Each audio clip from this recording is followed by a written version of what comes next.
My faith journey begins in Wheaton, Maryland, where I grew up on a farm.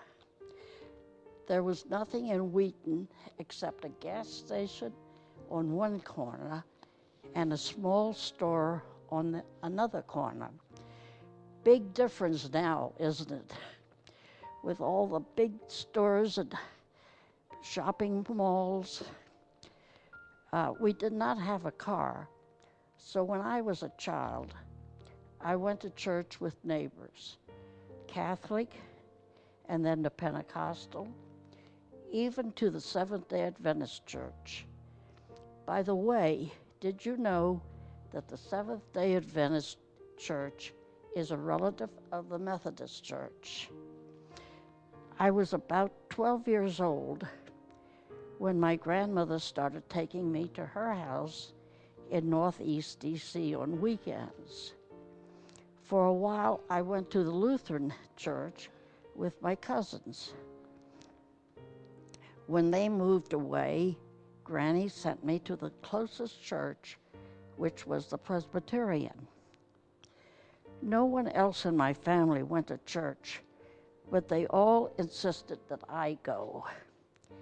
At Sherwood Presbyterian Church, I attended Sunday school, church, and youth group. After I graduated from high school, I attended the University of Maryland. There, I became a member of the InterVarsity Christian Fellowship and also the Baptist Student Union, and continued at Sherwood Presbyterian Church.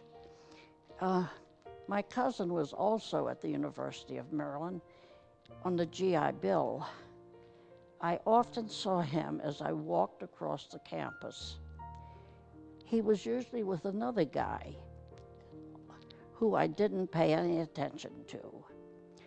George says it took 4 or 5 introductions before I finally recognized him. We were married at the beginning of my senior year at the university in the little Methodist church where George grew up in Baltimore. That church is no longer there. The highway went through it. We continued to attend Sherwood Presbyterian Church, where I taught Sunday school and was on the Christian Education Committee, and George was church treasurer. Both Gary and Susie were born and baptized there. We became good friends with the minister and his family and continued to be.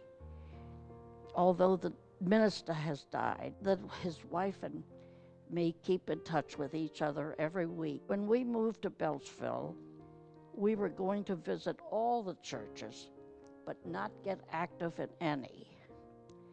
We decided to attend Emmanuel first. Susie, who was 4 years old, fell in love with her Sunday school teacher, who was Doris Humphrey. And here we are about 46 years later. Gary was happy with his new friends. After high school and college, Gary studied to be a Methodist minister and then earned a PhD in Christian ethics. His wife, Deborah, is also a Methodist minister, and they are in North Dakota, where their family is living. Susie became a lawyer and took a position with a nonprofit organization, one that worked for better conditions for women. At Emmanuel, George has been very active, mostly in church finances. I have been active in Sunday school, in church, and in United Methodist Women. All of these activities have increased my knowledge of the Bible, the mission of the church, and how to live a Christian life.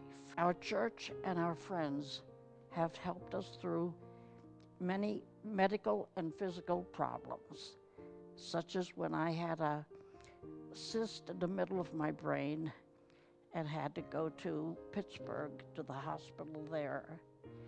And more lately, my broken ankle. My faith journey continues with prayer, Bible reading, attending church and Sunday school, and being active in the prayer fellowship, the UMW, and soon again with the food distribution.